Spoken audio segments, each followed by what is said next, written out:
Channel کو ضرور subscribe کریں. جزاکم اللہ خیر. السلام علیکم ورحمۃ اللہ وبرکاتہ. الحمد للہ وکفى وسلام علی عباده الذین اصطفى. اما بعد، قال اللہ تبارک وتعالی فی القرآن المجید: اعوذ باللہ من الشیطان الرجیم، بسم اللہ الرحمن الرحیم. ان الذین یحبون ان تشیع الفاحشة فی الذین آمنوا لهم عذاب علیم فی الدنیا والآخرہ. وقال النبی صلی اللہ علیہ وسلم: كل أمتي معافى إلا المجاهرين، وإن من المجاهرة أن يعمل الرجل بالليل عملا ثم يصبح وقد ستره الله عليه فيقول: يا فلان عملت البارحة كذا وكذا. محترم سامعین کرام،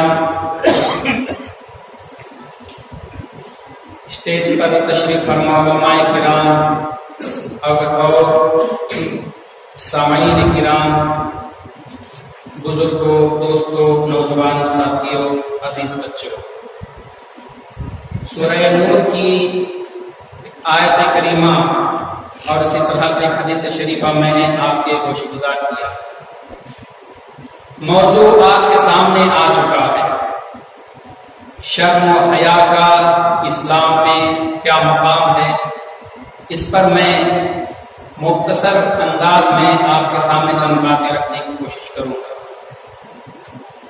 شرم و حیا یہ انسان کا امتیازی جوہر ہے اور انسان کی فطرت میں شرم و حیا شامل ہے.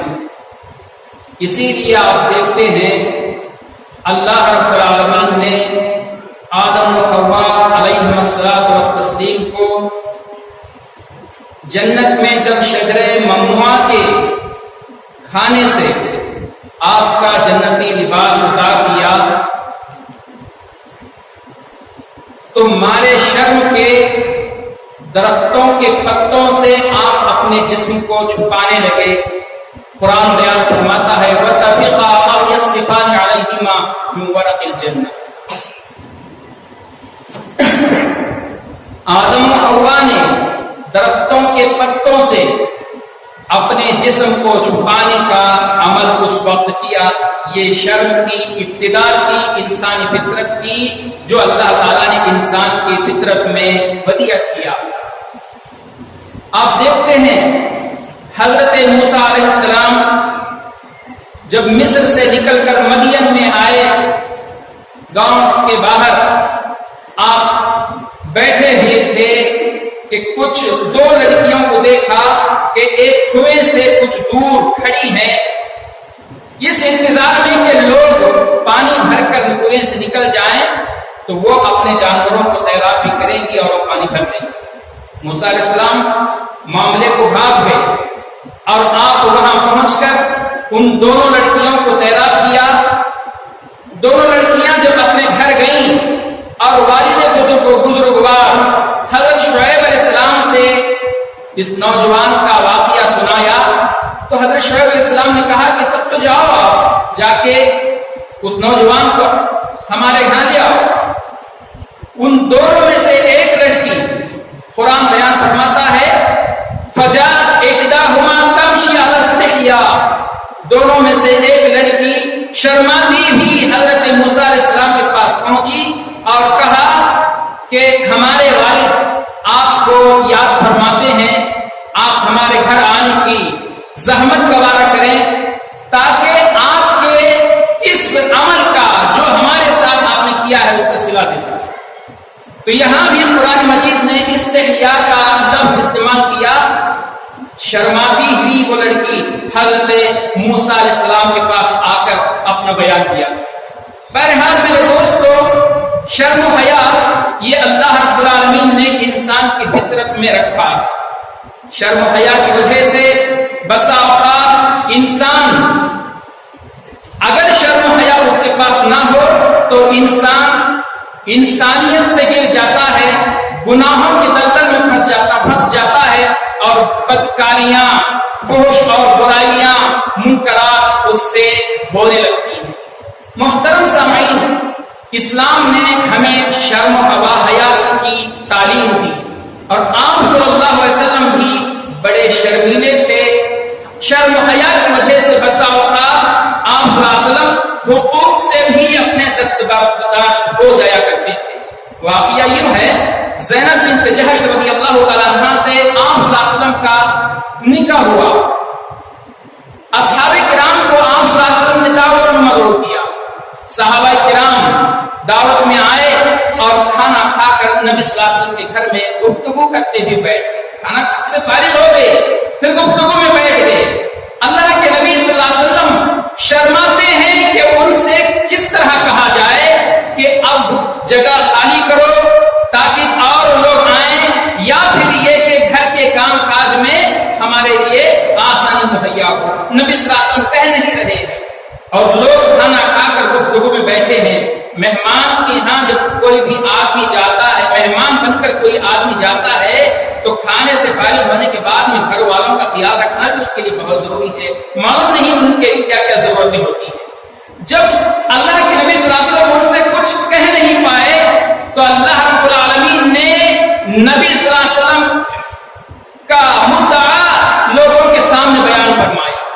آیت کریمہ قرآن میں نازل کی اللہ نے فرمایا فَإِذَا طَعِمْتُمْ فَانْتَشِرُوا وَلَا مُسْتَأْنِسِينَ لِحَدِيثٍ إِنَّ ذَلِكَ كَانَ يُؤْذِي النَّبِيَّ فَيَسْتَحْيِي مِنْكُمْ وَاللَّهُ لَا يَسْتَحْيِي مِنَ الْحَقِّ۔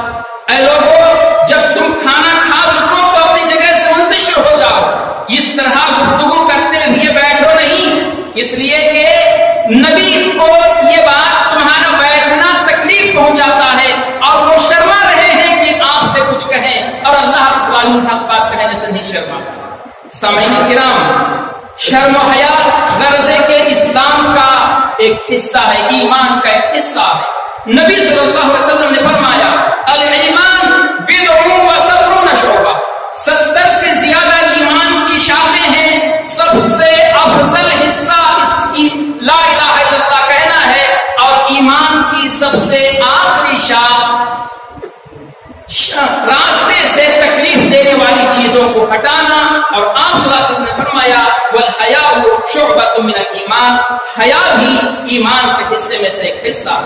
میرے محترم سامعین، اسلام نے ہمیں شرم و حیا کی تعلیم دی اور پھر ہمیں حیا کرنے کی طرف ابھارا۔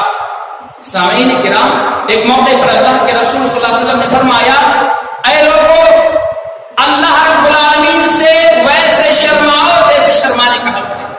صحابہ نے پوچھا اے اللہ کے رسول صلی اللہ علیہ وسلم انا لنستحی، الحمدللہ اللہ کے رسول ہم تو اللہ رب العالمین سے شرم کرتے ہیں۔ اللہ کے نبی صلی اللہ علیہ وسلم نے فرمایا شرم کرنے کا وہ مطلب نہیں ہے جو تم سمجھ رہے ہو۔ شرم کرنے کا مطلب یہ ہے کہ سر اور اس میں متعلق چیزیں، یعنی آنکھ، زبان، کان، ان کی حفاظت کی جائے، پیٹ اور اس میں رہی چیزیں یعنی شرمگاہ، اور اس کے بعد میں معقولات و مشروبات، حلال و حرام کی تمیز کر کے اس کے اندر داخل کرنا، ان چیزوں کی حفاظت کی جائے۔ اگر تم نے ایسا کیا تو اللہ رب العالمین سے شرمانے کا کما حق ادا کیا۔ اگر تم نے ایسا نہیں کیا تو پھر تم نے شرم کا صحیح معنی نہیں سمجھا اور اس کا حق بھی ادا نہیں کیا۔ میرے دوستو، اللہ رب العالمین نے ہمیں شرم کی اہمیت بھی بتلائی اور پھر اس کے آداب بھی سکھلائے۔ اسلام ہمیں ہر طرح کی تعلیم دیتا ہے۔ رسول اللہ صلی اللہ علیہ وسلم نے شرم و حیا کے مادے کو اور اس کے جوہر کو انسان کے اندر پیدا کرنے کے لیے بچپن ہی سے ہمیں اس کی تعلیم دی۔ رسول اللہ صلی اللہ علیہ وسلم نے فرمایا جب مروا اولادکم بالصلاۃ وهم ابناء 7 سنین، جب بچے 7 سال کے ہو جائیں تو تم ان کو نماز کا حکم دو، جب وہ 10 سال کے ہو جائیں اور نماز نہ پڑھے تو مار کر ان کو نماز کی تربیت دو، اور ساتھ میں فرقوا بینہم فی المضاجع، ان کے بستروں کو الگ کرو، اپنے بستروں سے ان کو الگ سلاؤ۔ یہ بچپن ہی سے اگر اس طرح کے شرم و حیا کا پہلو پھر وہ بڑے ہو کر بھی اسی طرح ہوتے ہوں گے جیسے اسلام ہمیں تعلیم دیتا ہے. وگرنہ ہم نے بچپن سے بچوں کی صحیح تربیت نہیں کی، شرم و حیا کی طرف ان کو آمادہ نہیں کیا، تو پھر میرے دوستو بے شرمی بچوں کے اندر عام ہو جائے گی. اللہ کے رسول صلی اللہ علیہ وسلم بڑے شرمیلے تھے، اور آپ صلی اللہ علیہ وسلم کے متعلق حضرت ابو سعید خدری رضی اللہ تعالیٰ عنہ فرماتے ہیں کہ آپ صلی اللہ علیہ وسلم کنواری لڑکیوں سے بھی زیادہ شرمیلے تھے. ایک مرتبہ عائشہ صدیقہ رضی اللہ عنہا فرماتی ہیں کہ اللہ کے رسول صلی اللہ علیہ وسلم گھر میں بیٹھے ہوئے تھے. ابو بکر صدیق رضی اللہ تعالیٰ عنہ نے گھر میں داخل ہونے کی اجازت چاہی. آپ صلی اللہ علیہ وسلم لیٹے ہوئے ہیں اور پنڈلی سے آپ کا کپڑا ہٹا ہوا ہے. آپ نے ابو بکر کو اجازت دی، ابو بکر تشریف لائے اور بیٹھ گئے. پھر عمر رضی اللہ تعالیٰ عنہ آئے، آپ نے اجازت پوچھی، نبی صلی اللہ علیہ وسلم نے ان کو بھی اجازت دی اور وہ بھی آئے، گھر کے اندر گئے. پھر اس کے بعد حضرت عثمان رضی اللہ تعالیٰ عنہ آئے اور آپ نے گھر میں داخل ہونے کی اجازت پوچھی. اللہ کے نبی صلی اللہ علیہ وسلم اٹھ کے بیٹھے، اپنے کپڑے کو درست کر لیا. اس کے بعد حضرت عثمان کو اجازت دی. حضرت عثمان رضی اللہ تعالیٰ عنہ آئے، اصحاب جمع ہوئے، نبی صلی اللہ علیہ وسلم سے گفتگو شنود ہوئی اور پھر وہاں سے نکل گئے. بعد میں حضرت عائشہ صدیقہ رضی اللہ تعالیٰ عنہ نے پوچھا، اے اللہ کے رسول، ابو بکر آئے اور آپ نے ان کو اجازت دی، اپنے کپڑے پنجری سے آپ نے نہ ہٹایا اور نہ اپنے پہلو کو بستر سے جدا کیا، آپ لیٹے کے لیٹے ہی رہے. عمر کے ساتھ یہی سلوک ہوا، عثمان کے ساتھ آپ نے ایسا کیوں کیا؟ اللہ کے رسول صلی اللہ علیہ وسلم نے فرمایا، عائشہ الا استحی من رجل تستحی منہ الملائکہ، کیا میں ایسے شخص سے نہ شرماؤں جس سے فرشتے شرماتے؟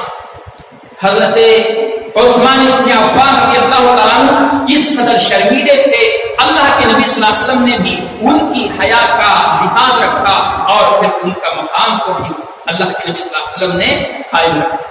میرے محترم سامعین، موجودہ دور میں بے حیائی جو بڑھتی جا رہی ہے وہ مرد و زن کے اختلاط سے، جہاں کہیں دیکھو بازاروں میں، گلی کوچوں میں، محلوں میں اور پارکوں میں، خوشی کی محفل میں، غمی کی محفل میں، ہر جگہ مرد و زن کا اختلاط یہ بے شرمی کی جگہ ہیں. اور اس طرح سے بے شرمی پھیل رہی ہے، شرم و حیا انسان کے دل و دماغ سے اٹھتا جا رہا ہے.